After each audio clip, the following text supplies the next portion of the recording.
नमस्कार, आप देख रहे हैं न्यूज़ 1 इंडिया। आपके साथ मैं हूं सुरभि तिवारी। तो आज महाराष्ट्र की शुरुआत करेंगे। तो कृषि कानून के खिलाफ सोमवार को मुंबई के आजाद मैदान में हजारों की संख्या में किसान जुटे। महाराष्ट्र के अलग अलग जिलों से किसान यहां पहुंचे थे। पूर्व केंद्रीय मंत्री, एनसीपी प्रमुख शरद पवार समेत अन्य महाराष्ट्र के नेता भी इस कार्यक्रम में शामिल हुए। कृषि कानून के मसले पर शरद पवार ने केंद्र को घेरा और कहा कि इन कानूनों को बिना चर्चा के पास किया गया। शरद पवार ने कहा कि केंद्र ने बिना किसी चर्चा के कृषि कानून को पास कर दिया, जो संविधान के साथ मजाक है।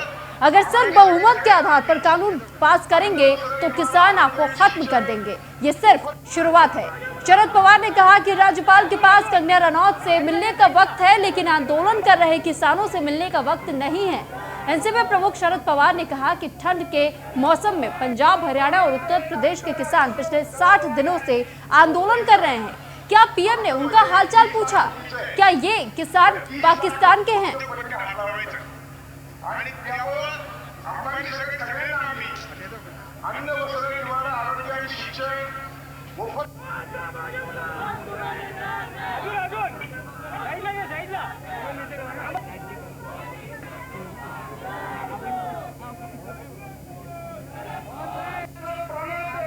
तो नए कृषि कानूनों के खिलाफ किसानों का तेवर सख्त होता जा रहा है और ऐसे में दिल्ली के बाद मुंबई में किसानों ने तीन कृषि कानूनों के खिलाफ आवाज बुलंद की। सोमवार को मुंबई के आजाद मैदान में हजारों की संख्या में किसान जुटे, जहां पर शरद पवार ने कई बातें भी कही। तो सरकार को घेरने का काम कहीं ना कहीं शरद पवार ने किया है और साथ ही ये कहा है कि क्या पीएम मोदी ने कभी किसानों का हालचाल पूछा है? तो यहाँ सीधा निशाना सरकार पर शरद पवार ने किया है।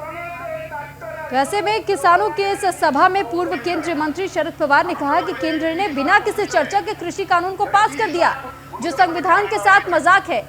तो ये साफ तौर पर सीधा निशाना पीएम मोदी पर साधा गया। केंद्र सरकार पर सवाल उठाए गए।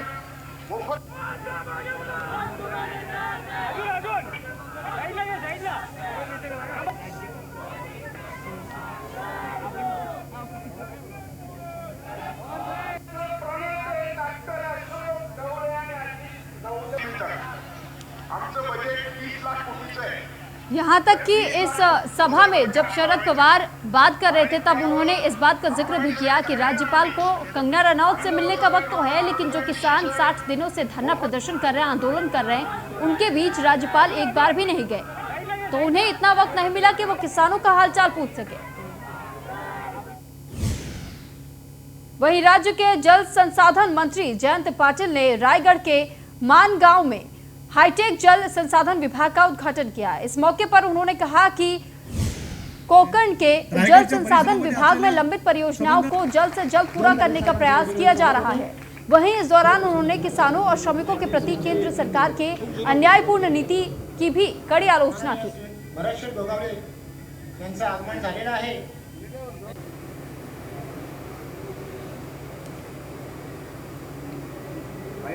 प्रमुख पाहुणे उद्घाटक माननीय आमदार श्री जयंत पाटील साहेब यांचं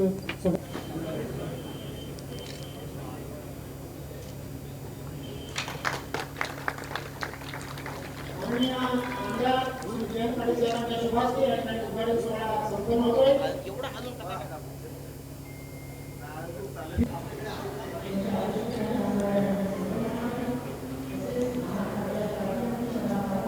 महाडच्या शहराचा पिण्याच्या पाण्याचा प्रश्न सुटेल, रायगडच्या परिसरामध्ये असलेल्या संबंध जयंत पाटील साहेबांचे या ठिकाणी स्वागत होते।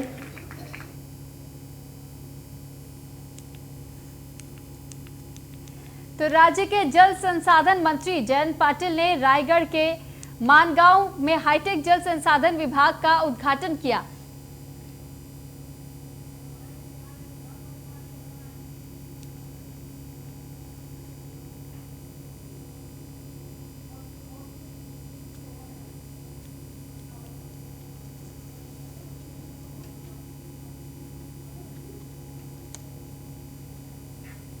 महाराष्ट्र में हमारी महाविकास आघाड़ी की संख्या बहुत बड़ी है और बीजेपी से ज़्यादा राष्ट्रवादी की संख्या है, शिवसेना की संख्या है, कांग्रेस की संख्या है।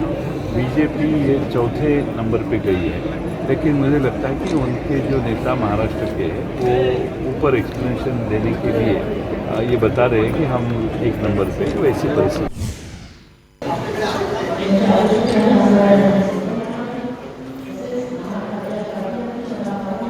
महाडच्या शहराचा पिण्याचा पाण्याचा प्रश्न सुटेल.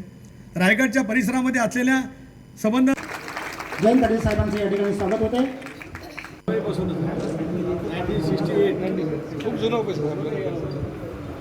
माननीय श्री भरतशेठ गोगावले यांचं आगमन झालेलं आहे. तो वहीं राज्य सरकार ने कोविड-19 के कारण बंद पड़े स्कूलों को खोलने के लिए तैयारी शुरू कर दी है. शिक्षा मंत्री वर्षा गायकवाड़ ने बताया कि 27 जनवरी से सभी स्कूल खोले जाने की तैयारी हो रही है. लॉकडाउन के बाद से भी सभी स्कूल बंद है. राज्य सरकार ने स्कूल खोलने के लिए सभी तैयारियां शुरू कर दी हैं.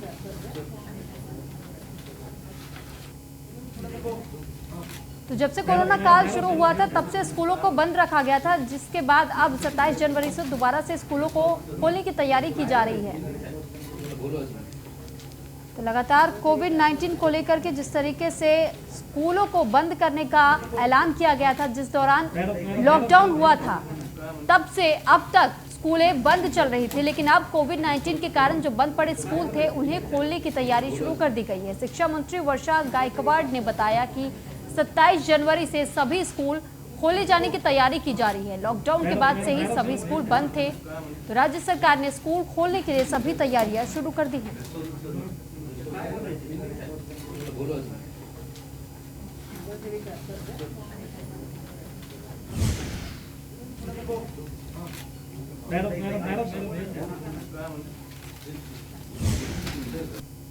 सत्ताईस जनवरी से जो है वो हम 5वीं से लेकर 8वीं तक के स्कूल शुरू करने की कोशिश कर रहे हैं. और जिस तरह से हमने 9th से लेकर 12th के स्कूल शुरू किए थे, पूरी तरह से पूर्व तैयारी करके, और साथ ही में सभी टीचर्स की RT-PCR टेस्ट, जो पेरेंट्स हैं उनकी सहमति, इसके साथ लेके ही हम स्कूल शुरू करने वाले हैं.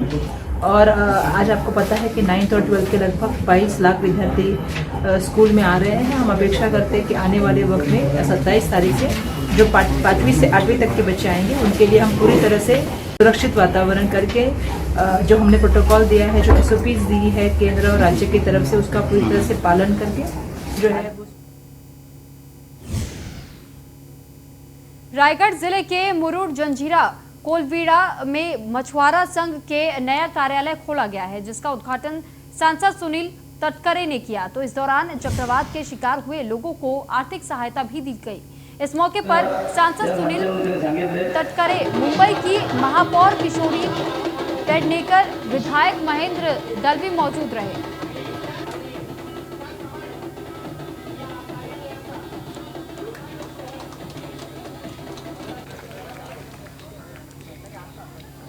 या गीतानं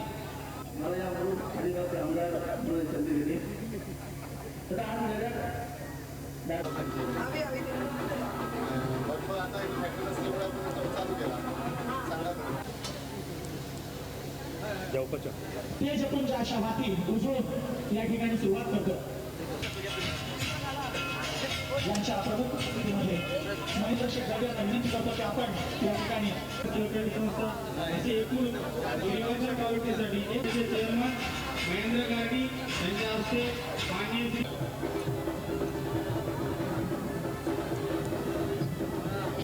अशा सेवा सवलती बाबतीतले सगळे प्रश्न त्या मंचावर त्यांनी सांगितले.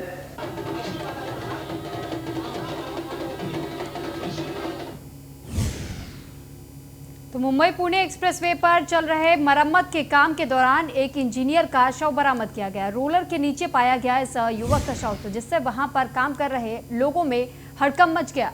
वहीं इस वारदात के बाद से रोलर ऑपरेटर फरार हो गया है. मृतक इंजीनियर का नाम मनोज जगदाले है और मुंबई की ओर जाने वाले लेन पर यह वारदात हुई है. वहीं सूचना मिलने पर मौके पर पुलिस पहुंची. मामला दर्ज कर पुलिस ने जांच शुरू कर दी है.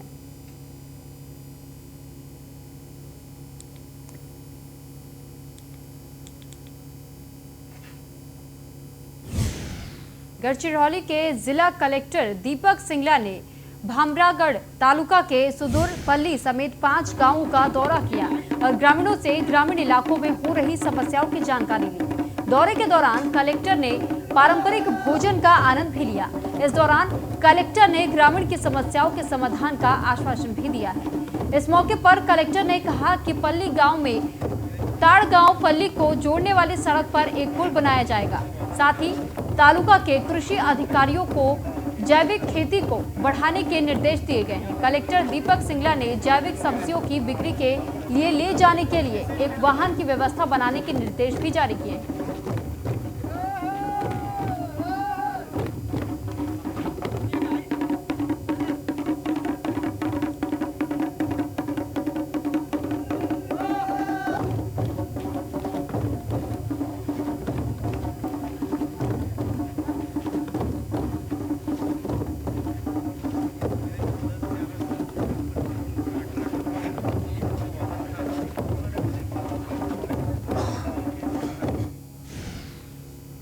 तो वहीं धुले के साकिर रोड स्थित सिंचन भवन के पीछे पुलिस की मारपीट से परेशान होकर एक शख्स ने बिजली कंपनी के टावर पर चढ़कर आत्महत्या करने की कोशिश की। वहीं सूचना मिलने पर सिटी पुलिस स्टेशन थाना प्रभारी की सांसें फूल गई, जिसके बाद रेस्क्यू के लिए एसडीआरएफ की टीम को मौके पर बुलाया गया। स्थानीय नगर सेवक और पुलिस के आश्वासन के बाद आंदोलनकर्ता टावर से नीचे उतरा।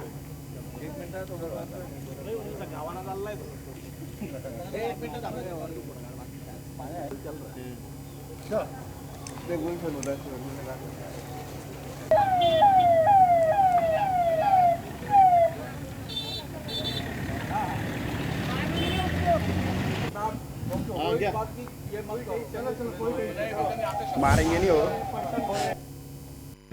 वहाँ पर मदद के लिए एसडीआरएफ टीम और फायर ब्रिगेड टीम भी बुलाई गई थी और उनको बचाने के प्रयास जारी थे। उनसे बातचीत करके उनका मन परिवर्तन करके उनके मांगने के ऊपर माननीय न्यायालय से परमिशन लेके उचित कार्रवाई करने का उनको बताया गया है। उनका मन परिवर्तन हो गया, इसलिए उनको नीचे लाया है। तो थाने के मीरा भायंदर के नया नगर में पुलिस हिरासत से एक आरोपी फरार हो गया। सोमवार सुबह करीब 5 बजे आरोपी बाथरूम के बहाने से पुलिस स्टेशन की पहली मंजिल से की खिड़की से कूदकर पुलिस स्टेशन से फरार हो गया।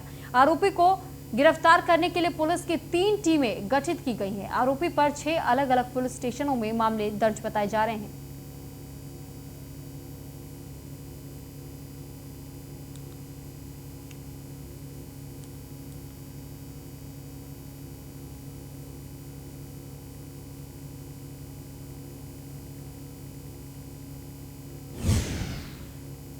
पुणे के पिंपरी चिंचवड़ शहर में यूनिट 3 पुलिस ने बाइक चोरी करने वाले 2 शातिर बदमाशों को गिरफ्तार कर लिया है। वहीं पुलिस ने तीसरे आरोपी की तलाश शुरू कर दी है। दोनों शातिर चोर शहर से महंगी बाइकों को चुराते थे। पुलिस ने आरोपियों के पास से 15 बुलेट सहित कुछ अन्य गाड़ियां भी बरामद की है।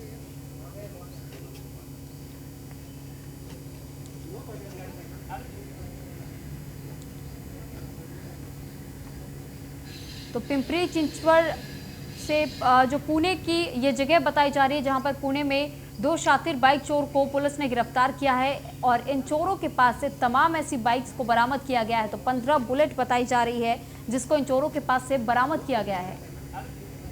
तो पुणे पुलिस के हाथों बड़ी सफलता हाथ लगी है।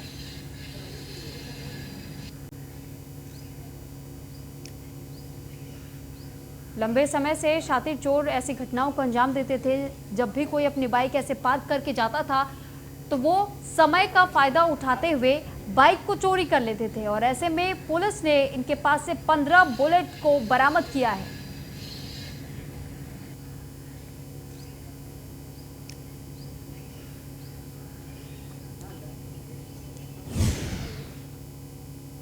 देखिए, इसी वर्ष उनमें से एक जो मगर है, विशाल मगर, उस पे 307 का केस रजिस्टर्ड है जामखेड़ में।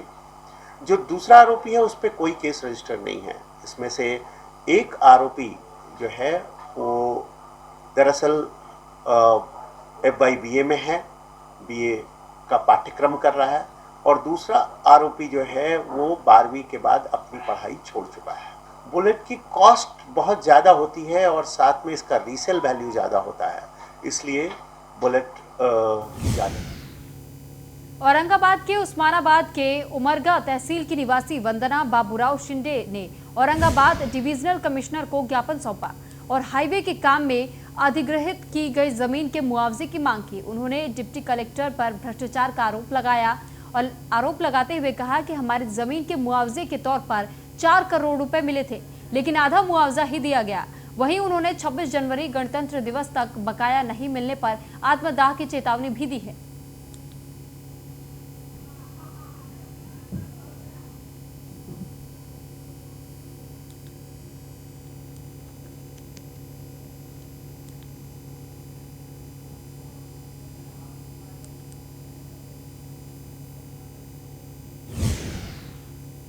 सात एकड़ ज़मीन सोलापुर बाईपास में इंक्वायर की गई थी। इसका मुआवजा हमें 4 करोड़ रुपए मंजूर हुआ था। इसमें से 1,75,00,000 रुपए पहली, लेकिन बचे हुए मुआवजे को पैसे स्थानिक डिप्टी कलेक्टर यादव में किसी और को दे दिया। हमारी ज़मीन के पैसे हमें ही मिलना चाहिए। उस्मानाबाद जिले के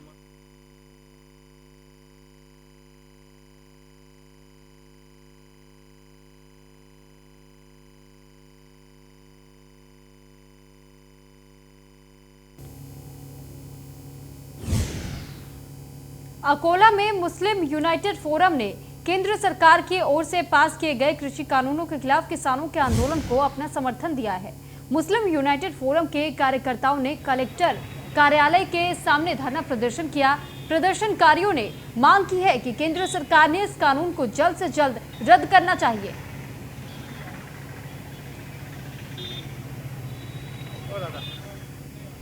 तो अकोला के मुस्लिम यूनाइटेड फोरम के जो सदस्य बताए जा रहे हैं वो भी कहीं ना कहीं किसान आंदोलन को समर्थन दे रहे हैं, और किसान आंदोलन को समर्थन देते हुए उनकी गुजारिश सरकार से यही है कि जो मांगे किसानों की है उसे पूरा किया जाना चाहिए और किसानों के हित में सरकार को फैसला सुनाना चाहिए। तो साफ यहाँ पर मुस्लिम यूनाइटेड फोरम की तरफ से ये कहा गया है कि सरकार को किसानों के हित में फैसला सुनाना चाहिए। तो किसान आंदोलन को समर्थन करते हुए ये भी कहीं ना कहीं ये धरना देते हुए नजर आ रहे हैं, और साफ उनका कहना है कि किसान आंदोलन को उनका पूर्ण समर्थन है।